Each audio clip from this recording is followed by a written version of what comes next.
হয় শারদীয় দুর্গা পূজালৈ মাজত মাত্র কেটামান দিন বাকি আমি এই মুহূর্তে উপস্থিত আছি হাইলাকান্দি জেলার এখন শিল্পালয় যে শিল্পালয়খনৰ নাম হচ্ছে কোচবিহাৰ শিল্পালয় আমি আমাৰ সহযোগী অনুৰোধ কৰে আছো যে দৃশ্য পৰিবেশ দেখাবলৈ যে দুৰ্গা পূজা সমাগত আৰু যি শাৰদীয় দুৰ্গা পূজালৈ সকলো ব্যস্ত হৈ পৰিছে তাৰ মাজত দেখা গৈছে মৃৎশিল্পীসকলো এতিয়া প্ৰতিমা নিৰ্মাণত ব্যস্ত হৈ পৰিছে আমি সামগ্ৰিক পৰিৱেশ দেখাই আছোঁ কেনেদৰে তেওঁলোকে এই যি শিল্পালয়খনৰ শতাধিকাৰী আছে তেওঁ আৰু তেওঁৰ যি কৰ্মচাৰীসকল আছে তেওঁলোকে এতিয়া প্ৰতিমা নিৰ্মাণত ব্যস্ত হৈ পৰিছে দুৰ্গা প্ৰতিমা নিৰ্মাণত ব্যস্ত হৈ পৰিছে সকলো আৰু সামগ্ৰিক পৰিৱেশ দেখাবলৈ আমি আকৌ আহ্বান কৰি আছোঁ আমাৰ সহযোগী দেখাই আছে যে কেনেদৰে এই প্ৰতিমা নিৰ্মাণত ব্যস্ত হৈ পৰিছে এই কোচবিহাৰ শিল্পালয়ত আৰু যেহেতু দুৰ্গা পূজালৈ মাজত মাত্ৰ কেইটামান দিন আৰু সকলো এতিয়া ব্যস্ত হৈ পৰিছে তাৰ মাজত মৃৎশিল্পীসকল ব্যস্ত পৰিছে প্ৰতিমা নিৰ্মাণত আমাৰ লগত ইয়াৰ এই যি শিল্পালয় আছে শিল্পালয়গৰাকী যি শতাধিকাৰী আছে তেওঁৰ পৰা কিছু কথা জানিবলৈ যত্ন কৰিম কি ক'ব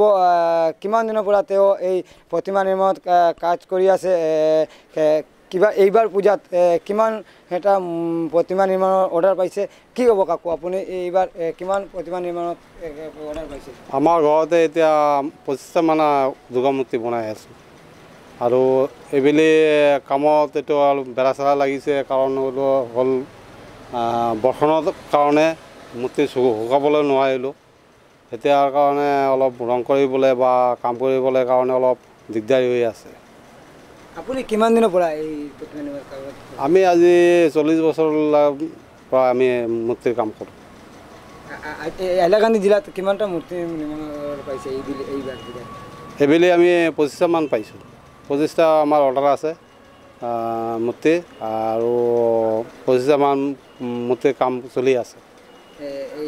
বিগ বাজাৰৰ পূজাত আপোনাৰ মূৰ্তি বনাই আছে নেকি হয় এইবেলি আছে একটা বিগ বাজাৰ এটা মূৰ্তি আছে আৰু নৰ্মেল মূৰ্তি বেলেগ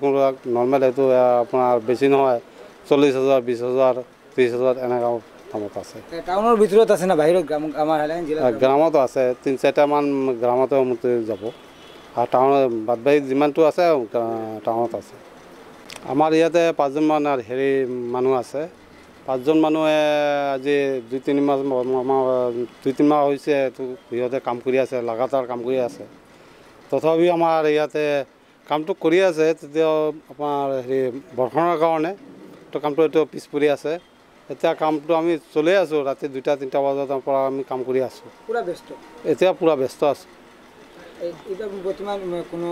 দেখা গৈছে বস্তু জিনিসপত্ৰৰ দাম বাঢ়িছে হয় এতিয়া বস্তু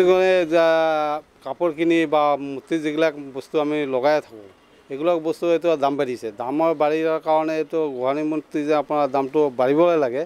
এইটো ইমানটো বাঢ়া নাই